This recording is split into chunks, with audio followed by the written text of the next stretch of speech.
Hey guys, welcome back to my channel. It's Mariah. So I went to, you saw my other video. If you didn't, let me just, if you oops, let's see, there we go. If you haven't seen my other video, let me just get this right. Okay, let me sit a little higher. Okay, if you haven't seen my other video, go check it out. It's part 1 to this, my recruitment. So I went to speak with my recruiter today, and don't mind me, I'm just going to be eating while I go through this little thing. So first thing first, when I went there, the guy was really nice. I met him at my cafeteria. I did get a few pamphlets. Since I'm going into the healthcare, they gave me this. You can see what that is. Just goes over the basics. There's also one of the lieutenants told me, that there's something called HPSP. And now what that is, basically, let me go. It's basically a scholarship where it pays for your schools, your college, and your work. So you'll be getting a degree, and this will be paid for it. And it's a medical and dental school without loans, healthcare profession scholarship program. So it says, what does the scholarship pay? It pays 100% of the tuition. The HPSP is good at any accredited school in the U.S. or Puerto Rico. So it pays for the college, it pays for books, fees, and also gives you a monthly allowance it gives a monthly stipend of $2,000 adjusted each July, plus 10 plus more money. You also get promotions. You'll be commissioned as a second lieutenant in the Army Reserve or the Army Active Duty. I will probably be doing active duty and not reserve because there's more benefits to going active. I'm not saying don't go. You choose whatever you want to choose. That's what I'm saying. I personally am gonna choose active. I haven't signed any papers. I'm not enlisted yet. I just got a pamphlet and a couple of stuff that I'm doing. So basically, your obligations to this scholarship program is you have to be in active duty for 1 year for each of your received scholarship. So your minimum obligation depends on healthcare field you choose. For example, minimum obligation for medical students is 2 years. For dental, clinical, counseling, psychology, optometry, veterinary students is a minimum of 3 years. Let's see. So I'll be just doing 2 years. So then it goes on to say there's the 6 corps that include officers, enlisted, and technicians, where the medical is in command, basically. So you can do medical corps, dental corps, veterinary corps, nurse corps, medical specialist corps, medical service corps. Let's see.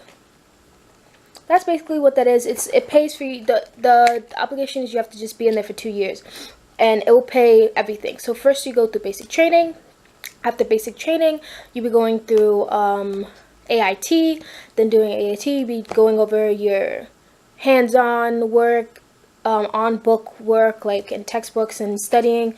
So you'll be doing all that stuff, and you're getting free living, you're getting a stipend, you're getting money. Your college, you can go to any college for free, as long as you stay with the program, the HPSP program. So I think that was good. The lieutenant kind of made me like clam up, like I didn't want to like speak to him as much, but I thought after I like loosened up, it was pretty good. So also the other pamphlet I got was Welcome to the Reinforcement of Medicine, Army Medicine. It just gives you the benefits, how you start your career, full tuition scholarship, eligibility, how you can become a leader, and what's the next step to becoming a nurse in the Army. The other pamphlet I got was the Army Reserve Employer Partnership Office. So this pamphlet is just basically saying how when you join the Army, you have to like leave your work and everything. This you don't have to leave because you won't get fired. You just get placed right back in once you come back from basic training, or whenever it is. But this pamphlet goes over how it will, the Army will allow you to get any work that's listed in like what they can give you. So you can have any work, and you don't have to wait in line or anything to get a job. You go from the Army, do all your stuff you gotta do, your work, your education, and then you just get placed into a job that you choose, because you get to choose which job you want to go to. So this is just going over that competitive edge and civilian workplace. Just advancing your career and everything. That's basically what that is. So here is Army education. I'll go into that one. Army education pamphlet is just going over how it offers you a life, a future, and a career. So this pamphlet goes on college experiences, how you can, like I was saying before, with that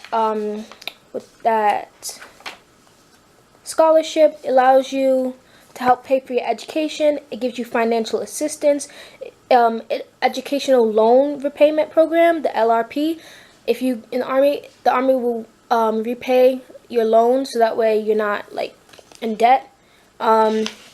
It gives you a transcript to whatever school you want to go to. Like I said before, you get a stipend. You can learn foreign language, and if you're married, your spouses are eligible for some programs described in this booklet. So they have worldwide learning facilities. You don't have to even be in the United States. Like, how good is, like, this is amazing to me. It goes over basic eligibility, benefit amount, and how benefits are paid, housing allowance, and all that other good stuff. There's also housing. So as I said, I think I mentioned it in the other video, but there's housing. They pay, and if you're a spouse or if you have kids, you get to have allowance to pay your rent when you get a house. If you're not, you just live in the barracks. The barracks are upgraded. Like those videos I've seen, where like, oh, you live in, the kitchen is small and it's in the refrigerator you share. It's inside there. You got to share a bathroom and a laundry thing. Well, I am so happy. I just learned that you have your own refrigerator, your own little stove, your own bed, your own laundry thing, so you don't have to share in your room. And all it is open space. You come in, then there's two doors, one here, and it's good. Like, they upgraded them. So, and it depends on the place. If it's like in a place where where nobody really goes there that often, it's gonna be old appliances and stuff. But if you go to the new ones like Fort Hamilton, one of the forts in Texas, I forget the name. They have upgraded facilities, and I'm just like, thank you so much, because I do not want to live in something that I have to share, like a washer.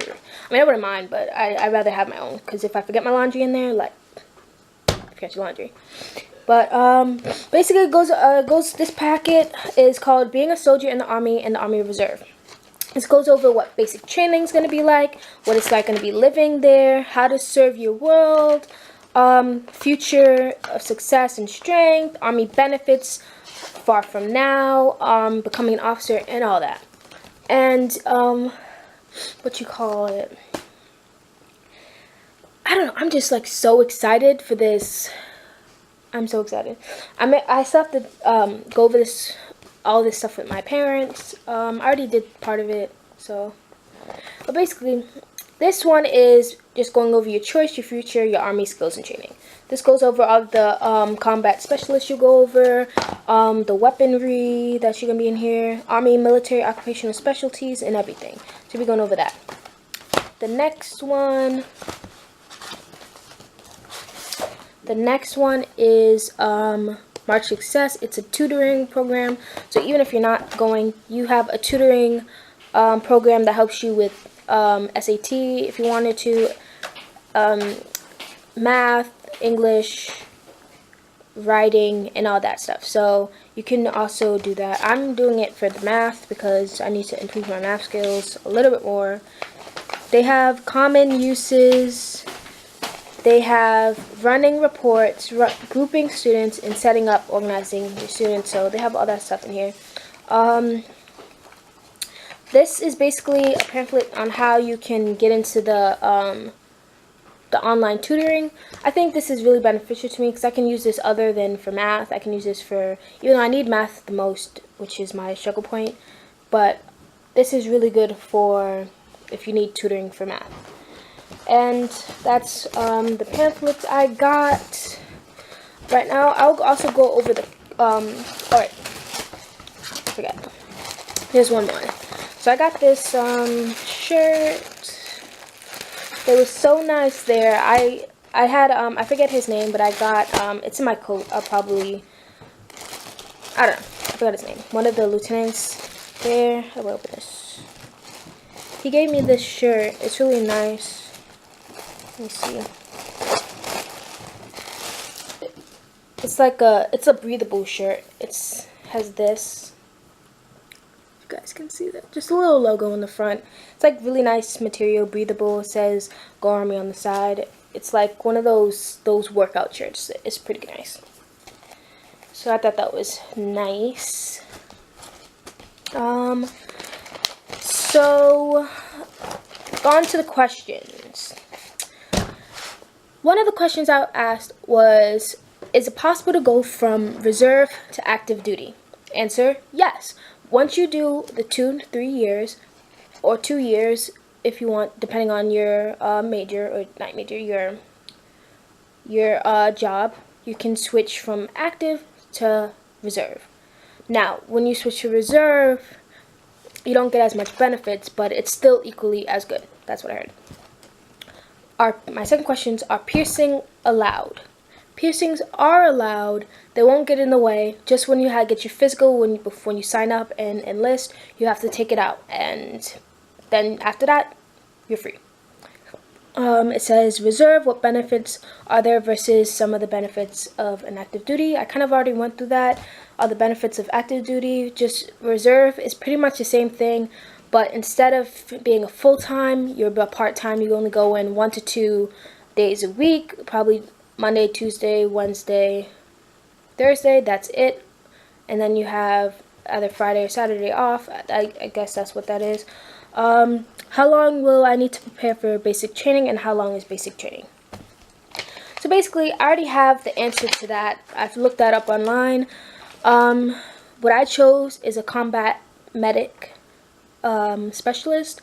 They don't call that anymore, but that's what it was online. And that is, they said that one was 70 days or 2 months for basic training. It says 10 weeks basic training, 16 weeks for advanced individual training and inpatient care, which is 3 months or 112 days. And so I won't go over the other ones, but I did have plan A, plan B, plan C, plan D. My other question was, with reserve, will I get the full experience of the Army like with active duty? It all depends on the person. I already said before that active is full-time, reserve is part-time. So I feel, in my opinion, like if I really wanted if I wanted the full experience, I would just go active, because there's no point, like, you don't get all the benefits. And with that scholarship program, if you go reserve, you don't get that, because it's like a lot of money to do that, and you're just missing out on a lot, to be honest. So my second question is, will my height or the fact that I have a tattoo affect my entry? Answer is no to both. Well, it depends. If you're under 4'11", then yes. But tattoos, piercings, anything, it doesn't affect it as long as its tattoo stops here, not on face, and not on the hand. It's fine. So now the other one I had was, if I choose a profession and I go through basic training, I already started my career, and if I find out I don't really want that career, can I change to a different job? Answer is, all in all, yes, you can. If you find out you don't like it, just go to your boss, basically higher up, and just be like, I just want to change my career. I feel like it's not for me, so I just change. So basically, for me, I had plan A through D. Plan A was, if I didn't want to do that, would be practical nursing specialist. I found out it's a lot of work. I don't really want to do that, and I don't feel like I'll be happy. I want to have a job that I'll be happy doing, so I don't want that one. Exit that off. Plan B was family nurse practitioner. I didn't really like that one either. It was interesting, but I didn't really like it. And Plan C was Army public health nurse. That one was okay. I was kind of stuck between Army public health nurse and my Plan D, which is combat medic specialist. Wound up just going with Plan D, combat specialist. So also I did a ASVAB, which is, go over here, is an Armed Service Vocational Aptitude Battery test. Basically, it's testing your arithmetic, reasoning, general science, paragraph comprehension, word knowledge, numerical operations, math, and blah blah blah, just to see if you're fit enough to be in the Army. I did a practice test and I got a good score. I got a passing score. They said if it was a real test, I would have qualified to be a nurse in the Army. So yay, I'm so excited about that, because I wasn't like, it was easy, but it was not like hard. It was hard but not easy. Yeah. So that's what I had, but this is what I chose. Combat medical specialist. The job duties is just you administer emergency medical treatment to battlefield casualties, but really you're not even going to be on the battlefield, to be honest. That right now in the state, you're not going to be on the battlefield. You just be helping. You either be in a medical facility, a hospital, or like helping people on base. That's all. You won't be out like in war or whatever. You instruct soldiers on combat lifesavers, first aid, responding training courses, manage IVs and everything, or you'll be under somebody in the hospital, like I said before. So training, like I said already, it is 10 weeks or 2 months for basic combat training, 16 weeks or 3 months for individual training and inpatient care. During that 16 weeks, you'll be going through AIT, and training hands-on to learn what you're going to be doing for you, what you're going to need for your job. And as well as that, you'll be hitting the books, learning more knowledge and everything, so that way you can get your degrees and nursing or whatever topic you choose, get them all in that time, which is here. That's why it takes so long. That's why it's 3 months. So the skills you would learn in my combat medical specialist is patient care techniques, emergency medical techniques, advanced medical care, and plaster casting techniques. So you'll be working on that stuff, and you'll be working with a tourniquet and IV, how to use that, and all that stuff. So basically, when you do this compensation, you get housing, you get food, you get medical, special pay, and vacation time. All that is compensated for you joining. For educational benefits, you get qualified students can earn full-time tuition, like I said before, with that tuitional program. You get merit-based scholarships, allowance, stipend, which I told you about before, for free books and allowance for free books and fees. And you get a stipend for living expenses, like I said before. So that's what I will be doing. And yeah, overall, I'm like super excited. The guy was nice. The lieutenant that I had, the sergeant that I had was nice. His higher up, the lieutenant, if I reversed it, I'm not quite sure. One of them was nice. He was like on it, like, are you sure? Like, this one you wouldn't do. He was trying to, like, at the end of the day, he's just trying to get you to join, basically. That's what he said. So you got to know if you want it for real. If you know the steps you're going to take, you got to be on it, because this is no joke. Like, you have to want to be, and you have to want to join. You have to want to do all this stuff. And they give you a little bit of time so that way you can speak it over with your family, so you can just go over, is this really what you want to do? For me, I've been thinking over it for like a month now. And I've spoke with some of my family members already. They're happy for me. They're encouraging me. I really think this is beneficial for me, because I feel like I'll mature more. I'll learn how to have responsibility. I'll learn how to be a better adult. I'll learn so much stuff. I think this is a great opportunity for me. Everybody's different. I just think it's a good opportunity for me.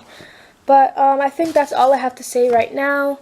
Well, if you like this video, please like it, comment, and subscribe. If you are going through basic training, or if you're already in the Army, or you can listen in the comment below. If you're thinking about joining and you have questions, put them in the thing below.